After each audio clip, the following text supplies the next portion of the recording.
Welcome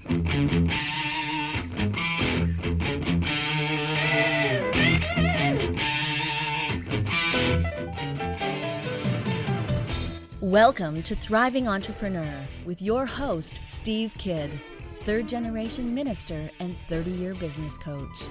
Listen in as amazing, world-changing authors, speakers, and coaches share their struggles and victories. And hear from best-selling authors' insight into how you too can live your life as a thriving entrepreneur. This is Steve. Welcome to Thriving Entrepreneur. Thank you for being here with us today. We have got some more amazing best-selling authors to share with you today. I love that song. Mark Pogue, from his album Through the Fire. That song is actually the intro to his song Money Can't Buy.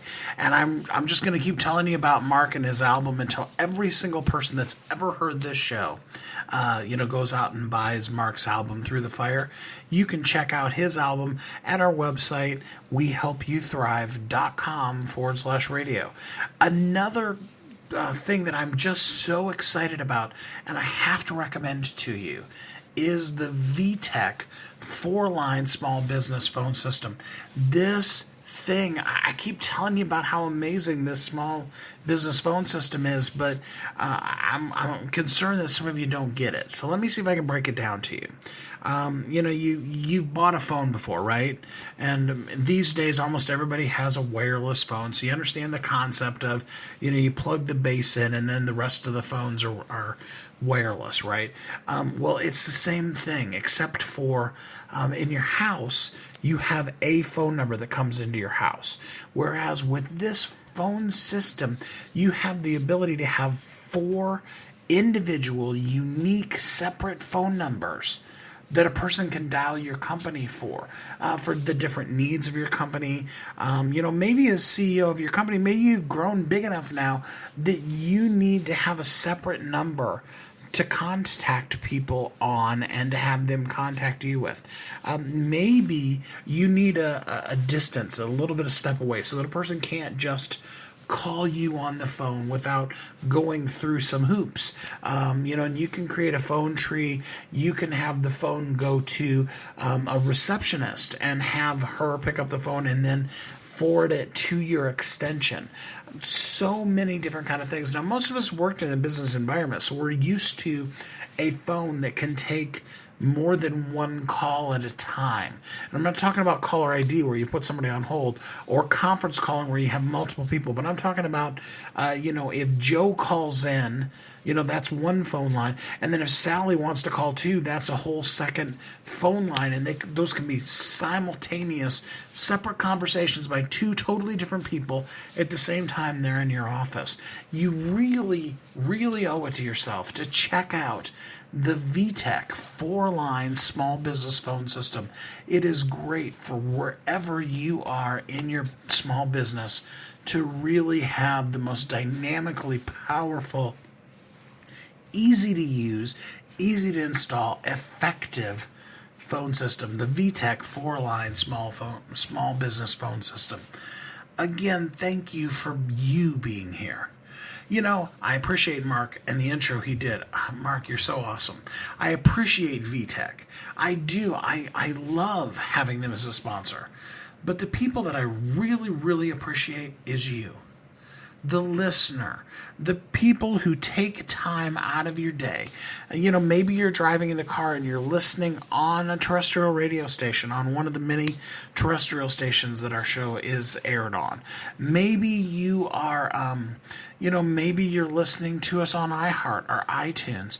Maybe you've downloaded it and you're listening to it on your iPod or, different things like that.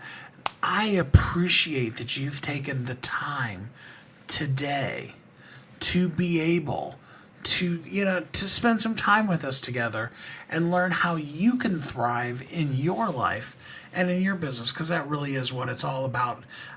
Kathy and I want to help you thrive. We want you to live such a fully complete life that you're beside yourself with how great your life is.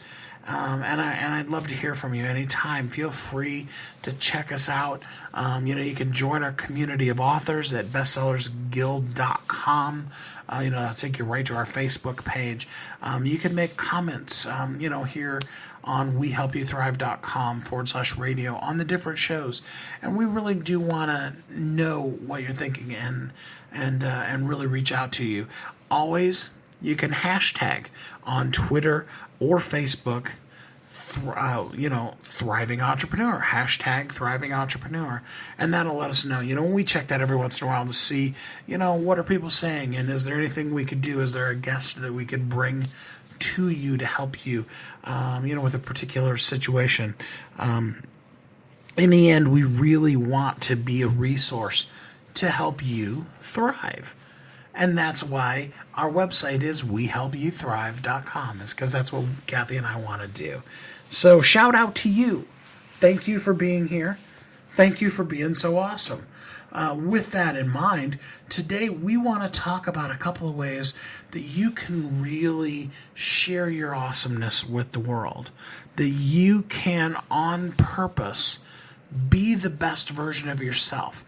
And by being that best you, by not being stuck in a mold of what the world tells you, how you're supposed to operate, how you're supposed to act, how you're supposed to feel, by being the best you that you can be, you will, I guarantee you will change the world. If each of us just focuses on that one thing of being the best version of ourselves. So let me give you a couple of examples. Martin Luther King Jr. Martin Luther King Jr. impacted the world. We're just not the same anywhere. I mean, especially in the United States, but really anywhere in the world. Because Dr. King stepped out and he did the things that he did. He said the things that he said, and he was a stand for being the best version of himself. Mother Teresa has helped so many countless people, to move from the horrible situations they were in to having a little better life. I was reading a statistic actually about the impact that he's made all over the world, but Billy Graham, regardless of what religious background you come from, everybody knows who Billy Graham is, and he's gone around the world changing the world one person at a time as he's worked and walked his way through it. Now, the perfect example of that is Oprah Winfrey. Oprah has changed the face of television. She's changed every single TV, radio host, everything. And she did it just by being her. And she did it in spite of the fact that people told her, you aren't what people are looking to watch on television. You're never going to make it. She was actually fired from jobs because she didn't fit the mold of the average TV personality. And yet she held on to not only her dream, but she embraced being the best version of herself, to really truly step out there and give the world all that she could bring to the world, every last bit of it. And, and the world will never be the same. Another great example of that, somebody that just used their talent and changed the world, is George Lucas. Anybody that knows anything about film at all, I mean, and I'm talking about anything, like you've gone to a movie before, if you watched a VCR tape, if you're that old, at your house, you've downloaded a movie, whatever. George Lucas changed the face of cinema. It literally is the world of cinema before Star Wars and the world after. Not because, he did his best version of Francis Ford Coppola or anybody like that, but because he took that thing within him and he shared it with the whole world. And the face of how movies are made and how we look at movies has changed forever by him just simply showing up and being the best version of himself. And we all appreciate the things that he's done. And the list goes on and on. We could talk for the entire hour about people who simply just by being themselves have changed the face of the world. And now that's what I want for you. That's what I really mean. That's what I believe when I tell you that we want to help you thrive, is that you have within you the ability to change the face of the world, to shape the planet, make it a different place and a better place because you showed up as the best version of yourself. And if you will truly embrace that and then just be all that you can be in this world, the world will be a better place. That's something to live for, and that's a reason for each of us to be the best version of ourselves. So I encourage you to do that. We've got a couple of really amazing best-selling authors to present to you today. Great books that are going to show you a couple of new ways to be able to just really show up as amazing in this world and not give in to stereotypes or even government mandates, but live as an awesome, amazing, thriving entrepreneur because that's who you are. At the core of your being, that's how you show up in the world. And we're going to give you a few new tips on how you can do that even better. So hold on. We've got a great show, a couple of great authors to introduce to you today, and we will be right back here on Thriving Entrepreneur. You've heard Kathy and I talk about it. You've seen the workshops. You have watched as others of your friends have become a best-selling author. And now it's your turn. Let me ask you this. What would being a best-selling author do for your business? Over 80% of people surveyed said that they want to write a book, which means that if you're listening, you probably are one of those people. Now is your time because you have a message that needs to be shared. That message is not for you. It's not for your ego. It is because it serves other people. Kathy and I are here to help you share your unique brilliance with the world. All you need to do is go to WeHelpYouThrive.com, check us out, and find out how you can be a best-selling author today. Welcome back to Thriving Entrepreneur. This is Steve. Welcome back. We are talking today about how you can thrive by embracing some new kind of concepts in your life. And so we really want to talk first off about a great book. It's called The Intentional Inclusionist, and it allows you the capability to learn how to be inclusive in the way that you approach the people in your life and the people who are part of your business. It's an important aspect of how we run business, but all too often it's been, taken on as something that's mandated to us from the government rather than being something that we just do because we intentionally want to be inclusive of the people in our lives.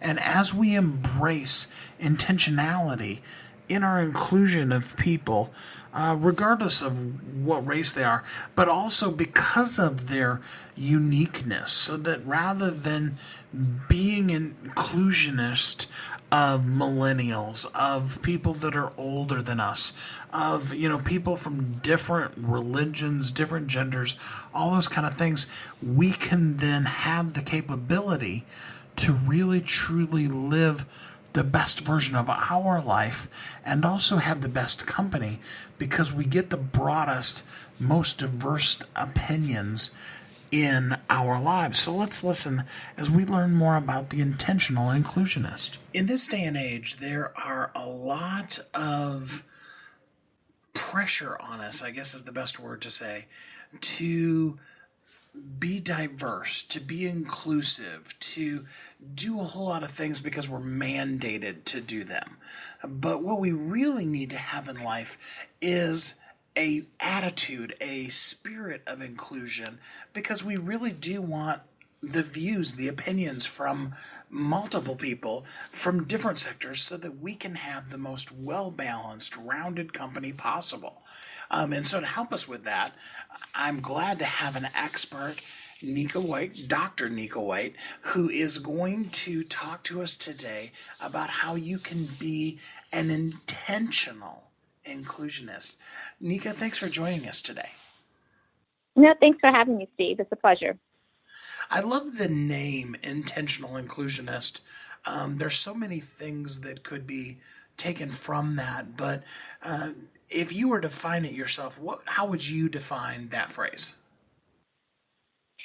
Well, it's actually a phrase that I came up with as I was thinking about the concept of this book. And I've always been a person that truly believes in the power of intention, the power of being very deliberate and having the forethought to, calculate your pathway of success. And so with all of the endeavors that I attempt, I do it with great tenacity and intention.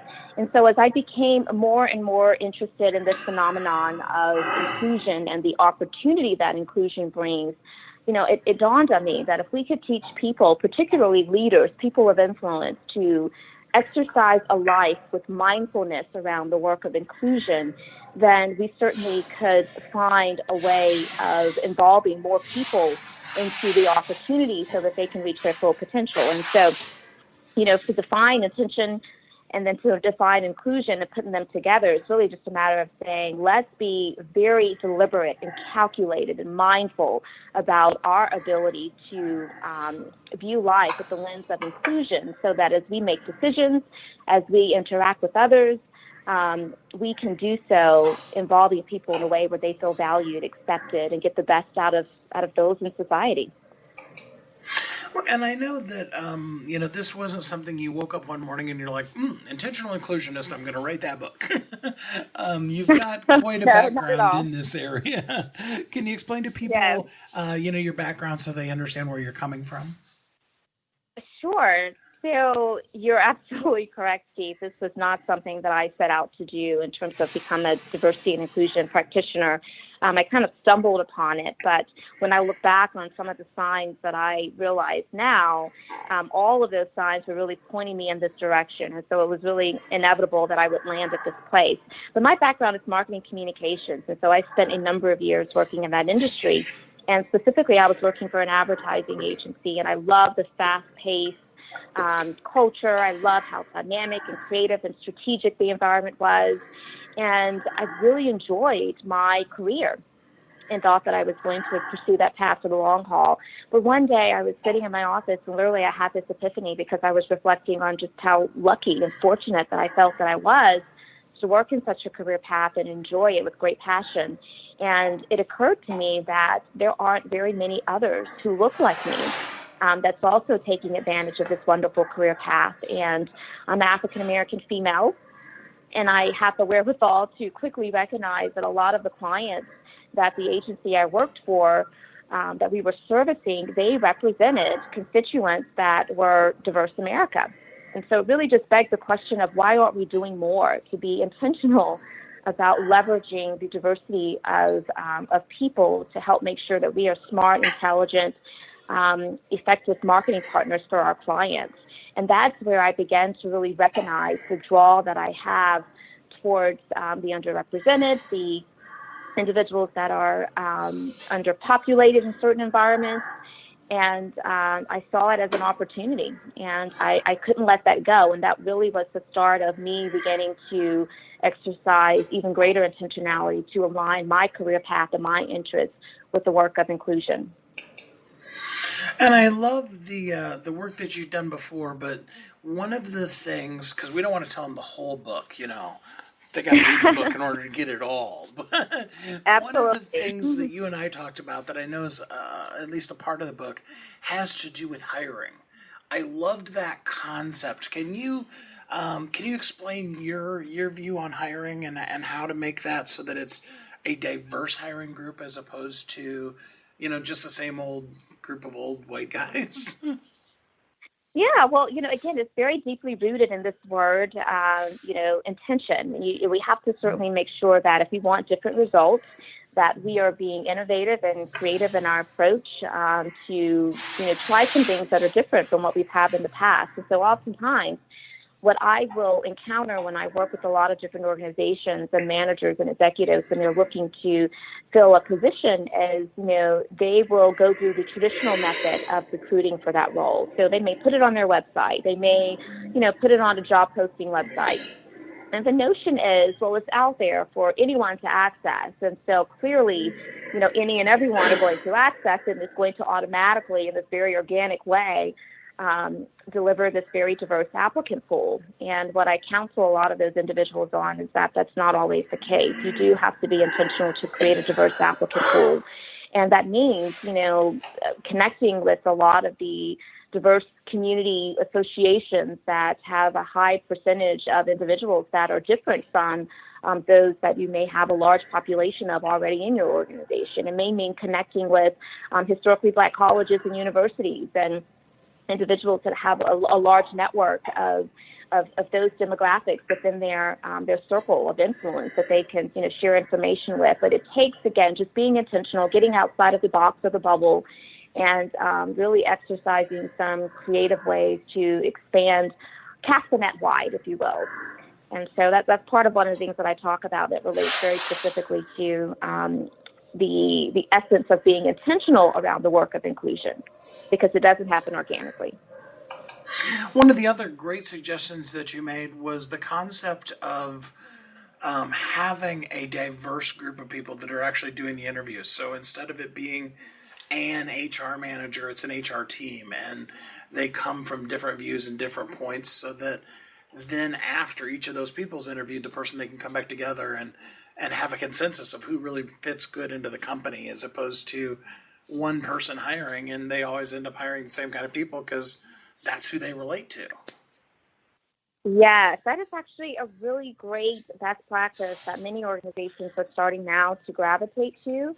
But instead of it being a scenario to where the hiring manager is the only person that will vet all of the applicants and then call in whoever they want for an interview, you do like a team interview approach where you bring in individuals across different disciplines, different departments, different demographics, and it helps to minimize the bias that sometimes can surface into a situation. And we all have biases, I always tell people that if we have warm blood running through our bodies, which means we're simply living beings, that the propensity for us to have situations where bias may creep into our decision-making certainly is a reality. And so we have to make sure that we're aware of that so that we can combat that. I often hear a lot of people talk about they ended up deciding to extend an offer to someone because that person just felt like a good fit. Or to the opposite of that, they may decide not to advance someone into the application process because they did not perceive that person to feel like a good fit. But when you really dig deep and you start asking questions about, what is a fit from your point of view? How do you define fit? Oftentimes it boils down to someone who is not quite like me. I don't feel like they were really completely gel with me and the others that are in this organization or on this team. And the reality, which is proven by statistics, is that we have greater problem-solving ability, greater ability to be more innovative in our approach to solutions and creativity when we are surrounded by colleagues that have different backgrounds, different skill sets. And diversity has many layers to it. It's not just about race, age, or gender. It goes much, much deeper than that. It's diversity of thought, diversity of experience, diversity of, again, the layers just go on and on. And so one of the things that I talk about in the book is helping people to fully understand how to define diversity and inclusion and how diversity and inclusion is practiced. And really the essence of it is just effective management and valuing of human difference. And I think that's an important point when we start to talk about diversity and inclusion. It's the valuing of human difference. I like that, the valuing of human difference. Because it really is, I have a personal pet peeve, and excuse me for a minute here, but I'm just going to share just a little bit of it with you. I really hate the word equality because, because that... forgive me for being too mathematically literate, but equal means that they're the same, and I don't want to with my wife, she's an amazing person. She does some things that I cannot do. I don't want to be her equal. I want her to be the best she can be, and I want me to be the best me I can be. And when we start really emphasizing people's skills rather than sameness, anyway, so that's the end of my my little rant there. But that's a really valid point, Stephen. If I may, I just want to kind of respond to it briefly because, when people say to me, or even if I overhear a conversation where someone who, by the way, I truly believe is probably well-intended when they make this statement, that they may share, I don't see race, I don't see age or gender, I just see the human race. And I believe that they're well-intended because really what they're trying to communicate is I don't let those differences impact how in which I may treat or interact with someone else. But what I like to challenge people to do is notice those differences. But you want to notice them so that you can leverage them so that there's greater output for collectively what you all are trying to accomplish. And so I think that you're right. We do have to make sure that we are understanding what uniqueness someone who's different from us may bring to the table so that we are able to emphasize that for the betterment of what we're trying to accomplish. But I'm with you. I think the difference between equality and an equitable situation is that equality certainly does put us into a scenario to where we're trying to compare one against the other and make sure that there's sameness around the circumstances. But when you talk about equitability, that's when you're looking at what circumstances that even may be systemic in nature that prevents this person from being able to fully reach their potential, that is maybe not a barrier for another person who has, for whatever reason, not faced the scenario to where they aren't able to reach their full potential. So I do believe in creating a level of equitability within situations so that people can reach their full potential. And I like that word. Yeah. So one example could be, this is the reason why a lot of, higher learning institutions will offer scholarships. Not everybody necessarily has that runway of success to where the means are there, resources are there to allow them to be able to perhaps go to college. And so, but that doesn't mean that individual is not deserving of reaching their full potential and having, the best opportunity for great education. And so scholarships oftentimes is a solution for that. And that's just one small example. It really is true. And one of the things that I love most about your book is, yes, there's a lot of laws that are out there that mandate this or mandate that, but it really isn't about that. It isn't even about how to best, if I can use the phrase, work the system. You know what I mean? But it really is about a whole different approach to us as people, dealing with other peoples. Yeah, so sometimes when I talk about diversity and inclusion, I usually categorize people or organizations rather, into like three categories. One of which is they do the work of inclusion for compliance reasons. And by the way, I refer to these as my 3 C's, but they do the work of inclusion for compliance reasons. And oftentimes they're doing the bare minimum just to make sure that they are following, the legislation, that they are remaining legal, that they are compliant with whatever governing bodies that they may have to, report up to. And then the second C would be for character reasons. They're doing the work of diversity and inclusion because it's the right thing to do. And I don't believe in diversity for diversity's sake. I think that there's a huge opportunity in diversity and that we need to leverage diversity in order to, again, get the best results.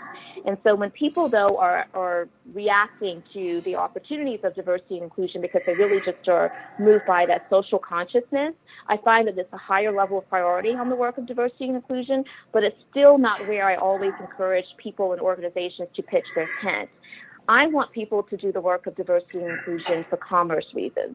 And I know sometimes off the surface it can sound like that's pretty selfish. Why do you want to drive the work of inclusion? Because you want to make more money. It's not about making more money, but it is about getting the best output. And that's where I think that people can best resonate with the work of diversity and inclusion. Again, those are, when we're driven by commerce reasons, that's when we now can recognize that if we are doing all that we can to create this culture of inclusion where all people are welcome and accepted, then we're going to have a greater chance of being able to attract talent from all over.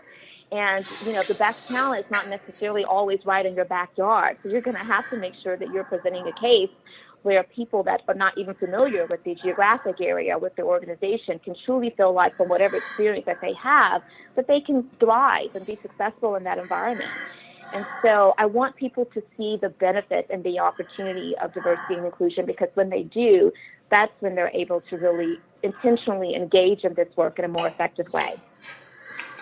I can't encourage you enough to pick up the book from Amazon, The Intentional Inclusionist by Dr. Nika White. It is an amazing, amazing book that, regardless of what position you have in your company, whether you're the owner, or you're just, you work for yourself, you work by yourself. It really is a skill set and a mindset that we really need to have in our life. And it's so well written to help us understand something that, like you said in the beginning, is all too often forced on us, and we don't really understand why. Really do pick up the book, The Intentional Inclusionist by Dr. Nika White. Nika, thanks so much for spending some time talking to us today about this important subject. Absolutely. Thanks so much for having me, Steve. It's been a pleasure. Think of the ways in your life that you can begin to become intentional with your inclusion of other people's perspectives, their opinions, their input into your life and your business. It will make you a better version. In fact, I would even go so far as to say the best version of yourself as you become the intentional inclusionist. And I do hope that you'll check out the book on Amazon.com. We're going to take a commercial break, and then we'll be right back here on Thriving Entrepreneur. You've heard Kathy and I talk about it. You've seen the workshops. You have watched as others of your friends have become a best-selling author. And now it's your turn. Let me ask you this. What would being a best-selling author do for your business? Over 80% of people surveyed said that they want to write a book, which means that if you're listening, you probably are one of those people. Now is your time, because you have a message that needs to be shared. That message is not for you. It's not for your ego. It is because it serves other people. Kathy and I are here to help you share your unique brilliance with the world. All you need to do is go to WeHelpYouThrive.com, check us out, and find out how you can be a best-selling author today. Welcome back to Thriving Entrepreneur. This is Steve. Welcome back. How does this VTech 4-line small business phone system thing work? I bet you're wondering a little bit, aren't you? Here's the thing. It's easy. I've explained that to you several times already. But now let's talk about what you can do with it. So let's say that you started off as a one-person company. It was just you. It's real easy. You probably worked off of your cell phone or your home phone or those kind of things. And then you brought in an assistant or somebody, better yet, to answer the phone for you. I don't know about you, but I love it when somebody else picks up the phone and deals with the customer first, and then I can know what's going on, rather than just, you pick up the phone and you don't know, is it a sales call? Is it a customer with a complaint? Is it somebody that, you owe money to, somebody that owes you money? And just simply as making use of the 4 incoming lines, or if you only have one line, still making use of the phone tree so that a person presses 1 for the sales department and 2, and then you can know up front, this is the kind of call I'm going for. And like you said, then you expand to the place where somebody else is answering the phone, and they can be that voice of the company, and then they can forward you. You can have voicemail specifically for the company on your phone. And then that way you're not dealing with was that a personal call that came in on my cell, or was that a business call? You have a business phone system. Maybe you work from home to start off with, but at some point you're going to move into an office probably. And the office is going to need more and more and more phones. And it's easy to just be able to simply put another VTech 4-line small business phone system phone on your desk and boom, you've got an employee wired and ready to take calls and handle the world. It is such an amazing product, and I really do encourage you to check out the VTech 4-line small business phone system. So in the last segment, we were talking about the power of intentionality, really, more than anything else, is what do you do on purpose? And how do you approach then the life that you're living, the people that are in your life? Think about that one for a minute. There is real power in intentionality, along with, of course, the power of an inclusive mindset rather than an exclusive mindset that keeps you from maybe getting the best of ideas. Now, in this segment, we want to talk to you about the biggest power that's out there in the world, because I know some of you, you're still on the fence. You're beginning to maybe thrive in your life, but you're still not sure about this whole business thing. I don't know if I want to have my own business or not. There are some really powerful things that you can only do in the world if you have your own business. And I just really want to encourage you to pay attention to this next interview, because I'm intentionally being a little vague here, because I'm really going to let these ladies introduce the concept to you. And I really want you to grab a hold of what they're saying, because if you will make the effort to really listen to what this is, I promise you, it's going to revolutionize your life. And of course, it's another best-selling book. So are you ready to find out who these wonderful guests are and what you can do to revolutionize your life starting right now, today?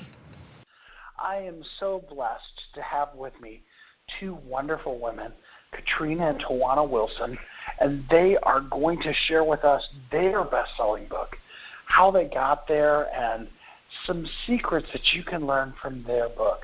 Hi, guys. How are you today? Hi, We're Steve. well. How are you? Thank you for asking. How are you? Doing good. So let's start off with the important part. Tell everybody the title of your book and how you came up with it. Sure. It is titled The Untold Story. Live with your regrets, die with your dreams, or choose to walk in your awesomeness. And how we came up with that is basically, I guess, pretty much the title. It says it all. It is our story. That's Catrina, and I'm Twana. It's our stories together, and how we took our struggles and turned them into successes. Absolutely. Yes. Yes, go ahead. Well, I was just going to say, so before we start talking about the content of the book, give everybody just a little insight into the background of each of you. I'll let you go each one at a time. Well, we can really summarize it, Steve. This is Catrina, and I'll be happy to answer that question.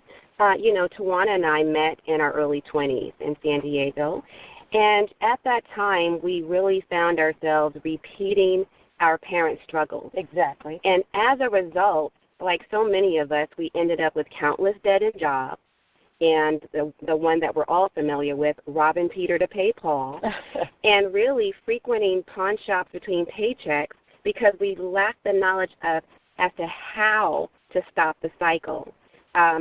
Simply put, the struggle was inherited.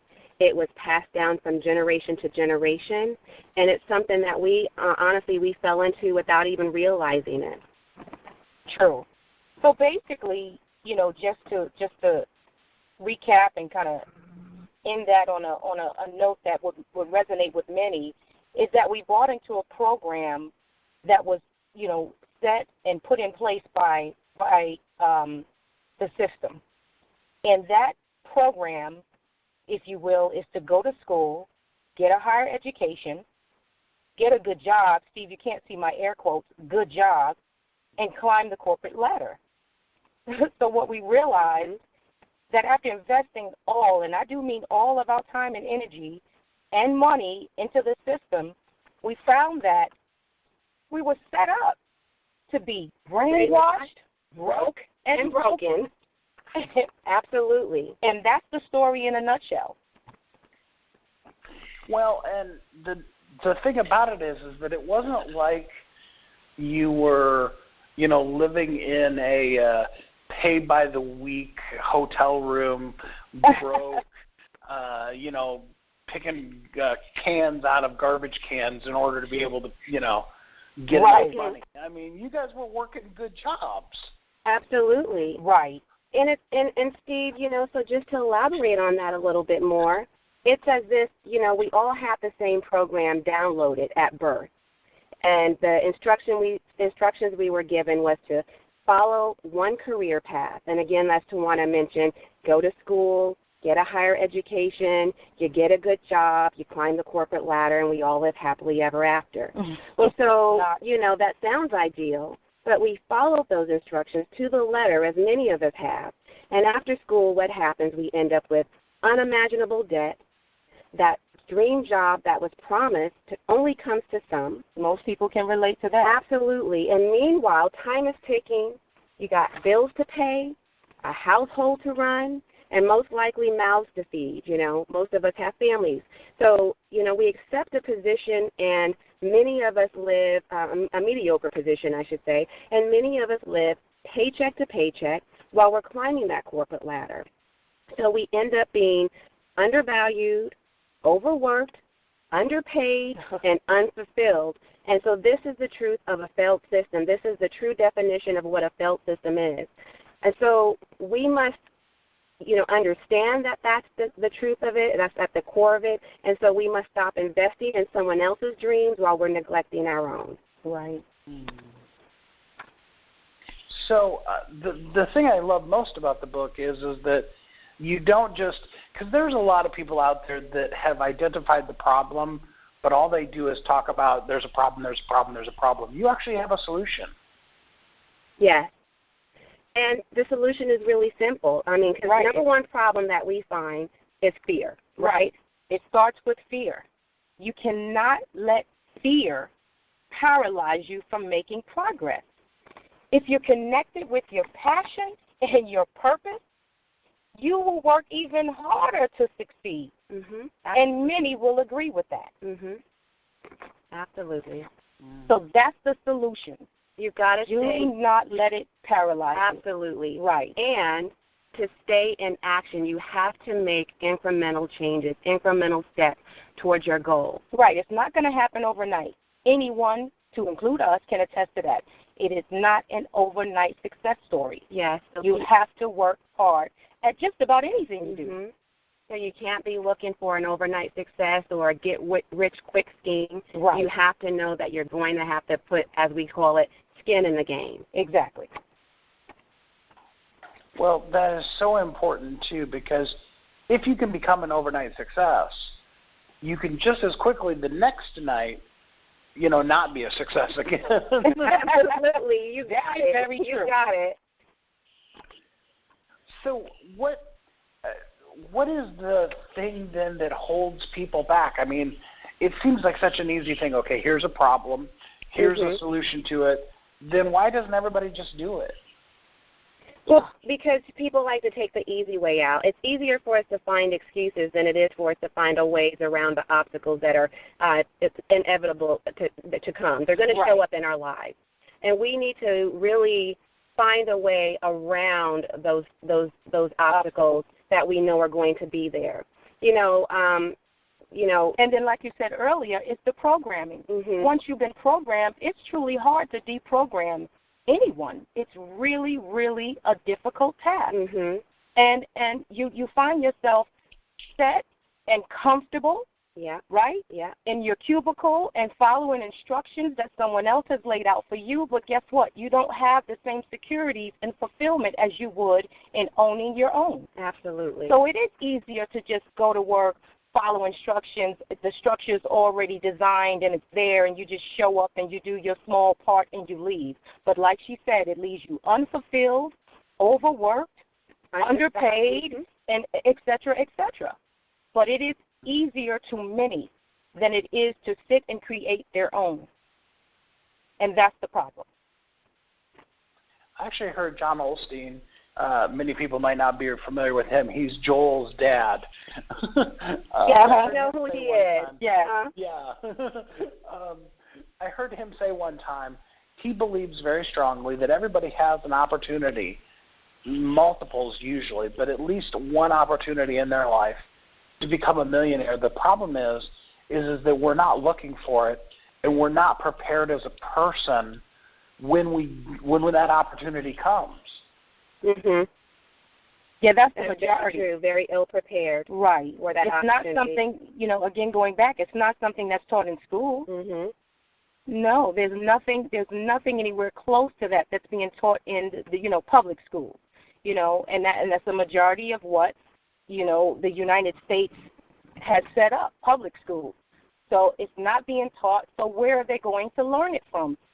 Like we said earlier, this struggle is inherited. Absolutely. Right. So it really starts, Steve, with, we do have to kind of reprogram ourselves, become desensitized to the old program, like get rid of that system and kind of out with the old, in with the new. We need to start investing in ourselves by starting our own businesses. So our book really is then a multi-layered motivational guide to empower predominantly women, although I will say, although we're speaking to women as that's our target audience, certainly these principles apply to anyone. So I don't want anyone to be discouraged from picking up this book for that reason, but it is absolutely able to be applied to anyone. So we are encouraging, empowering, inspiring women to invest in themselves. This also includes not just investing in our own businesses, but investing in ourselves as far as maintaining good health. Yes. Otherwise you're not going to be able to enjoy your wealth. So with our backgrounds in healthcare, for those who don't know, both of us are actually healthcare administrators. Right. Catrina is a registered nurse. So therefore we truly understand the importance of good health. And like she just said, without good health, you really decreased your chances of longevity to enjoy your wealth. Mm-hmm. You really have. Right. So the bottom line then is this book is a motivational tool to use as an inspiration to start really whatever it is you want to be successful at. Because it takes motivation to be successful in just about anything. Absolutely. Anything. Absolutely. Right. I love that. If a person can even just decide to decide, because one of the things that the book really brings out is, okay, fine, you've got the right mindset. It does not mean that tomorrow morning you need to walk into the office and quit your job. Right. That's right. No, please don't do that. You have to have a plan, and it takes a little more than that. Right. So let's help people out. Let's give them something practical that they could start with right now. They're working their 9-to-5 job. They're willing to accept what we're talking about here. What would be the first thing that a person could do to really start moving in the right direction of having their own business? So here's the thing. Many people don't realize how much they already know, Steve. You are set up, you're in a perfect environment when you're in the corporate world, actually, to learn so many different skills, and you accumulate a skill set over a course of time for the duration of time that you're working for someone else. Right. You want to take those skills, hone into those skills, and realize that those skills are transferable into the business world. Completely transferable. So, you learn organizational skills, time management, human resources, how to communicate with people. You learn about, safety. You learn about, greeting customers and being customer service oriented. Right. So if you want to make sure that you are excelling in your current role, and then taking those very skills, and we can name so many more, but that's just to give you an example of some of the things that are considered transferable to starting your own business. But then, what is your hobby? What is the thing that you do effortlessly? The one thing that you would do, for free, really. Right, it keeps drawing you back. It keeps pulling on those heartstrings. Exactly. And it's the one thing that you feel like you cannot do without, but it's the one thing that makes you feel so fulfilled. And so in combination, it's just really about kind of bringing those things together. Writing them down. And then setting a plan in place. What are your goals? Give yourself, 3 to 5 goals that you want to reach, short term. And you could do a couple of long term as well, but if you really want to see, have some wins pretty immediately, then don't set the bar too high for yourself right away. We're not expecting you to run a marathon, but we're expecting that you're going to stay in action, doing just little things every day to work towards your goals. So that might mean, instead of chit-chatting at work with a coworker or gossiping and being involved in office politics, during a lunch break, during any kind of a break. Do some research. Start looking into what businesses are out there that you can be a part of. Read a book. Many books are available. The whole World Wide Web is available to us at our fingertips. At your fingertips. There are a lot of networking resources. There are webinars. Become a part of seminars. Become a part of a professional association. People love helping other people. You don't realize that when you're stuck in your cage or your box or your bubble or your fishbowl. You got to get out of that and realize there's a bigger world out there waiting for you to be a part of it. So that's just the beginning. And like she said, take small steps. Don't get overwhelmed, because then guess what you're going to do? You're going to walk away from it. That is the beginning. Small steps. Yes, small steps. Well, and it's one of the reasons why I really love your book, is because sometimes, you look at a book and you're like, I wonder what that's about. But the title says it all. And I'd really kind of like to leave people with the title of your book. Say it again. The Untold Story.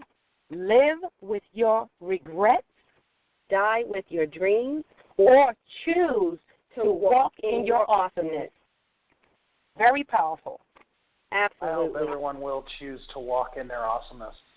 Catrina, Twana, I really appreciate, all that you've done and put into the book, and I'm so excited that you are now a best-selling author. Thanks so much for spending some time with us on the show today. Absolutely, and we're very excited about that as well. Thank you, Steve, for having us. Hey, Steve, I just wanted to add one more takeaway message. Whomever's listening to this today, if you've heard nothing else, please know your dreams do not have an expiration date. That is so important. You can walk in your awesomeness at any age if you choose to. So it's up to you to choose a life of entitled fulfillment. Thank you for having us. Thank you so much. Thank you, and we'll talk to you soon. If you don't have your own business, I encourage you. Now is your time to start down that path. Like you said earlier, you don't have to run in tomorrow morning to your boss and quit your job.